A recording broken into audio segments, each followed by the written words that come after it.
আমরা দেখছি যে ফেসবুকে পোস্ট করার জন্য আবার গ্রেফতার শুরু হয়ে গেছে। এটা আমরা 2 বছর পরে আবার নতুন করে দেখছি, যেটা আমরা 2 বছর আগে দেখতাম। 28 জন বিচারককে শোকজ দেয়া হয়েছে, আপনারা সবাই দেখেছেন, কিন্তু পেছনের কারণটা হয়তো অনেকেই জানেন না। বিচারকগণ তাদের একটা হোয়াটসঅ্যাপ গ্রুপে কিছু ডিসকাশন করছিলেন, যেটা স্ক্রিনশট সরকারের পছন্দ হয় নাই। ফলে সরকার তাদেরকে ওই স্ক্রিনশটের ভিত্তিতে শোকজ দিয়ে বোঝালেন যে রায় তো আমাদের পছন্দের বাইরে দিতেই পারবেন না, আপনারা নিজেদের মধ্যে কোনো আলোচনা বা টেক্সটিংও করতে পারবেন না, সরকারের যেটা পছন্দ হবে না।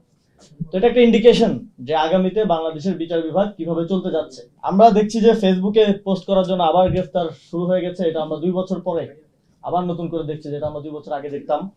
আমাদের জাতীয় নাগরিক পার্টিরও একজন অঙ্গ সংগঠনের একজন শাখার যুগ্ম সদস্য সচিবকে গ্রেফতার করা হয়েছে, এবং বেশিরভাগ ঘটনাই ঘটছে প্রধানমন্ত্রীকে নিয়ে লেখালেখি করার ফলে।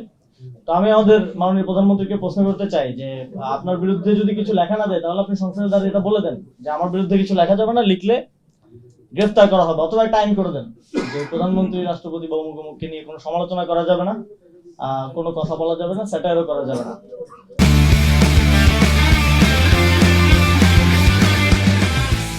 যদিও আপনি উত্তর দিবেন কিনা জানি না, এটাও হয়তো সালাউদ্দিন ভাই উত্তর দিতে পারেন। সালাউদ্দিন ভাইয়ের প্রসঙ্গ যেহেতু আসলো, তিনি আজকে সংসদে দাঁড়িয়ে আমাকে উদ্দেশ্য করে কিছু কথা বলেছেন যে বিসিবি নির্বাচনের বিষয়ে অনেকেই বলছেন, কথা প্রসঙ্গে আসছে। তিনি বলেছেন যে আগের নির্বাচনের সময় কাউন্সিলর আনার ক্ষেত্রে প্রভাব বিস্তার করা হয়েছে।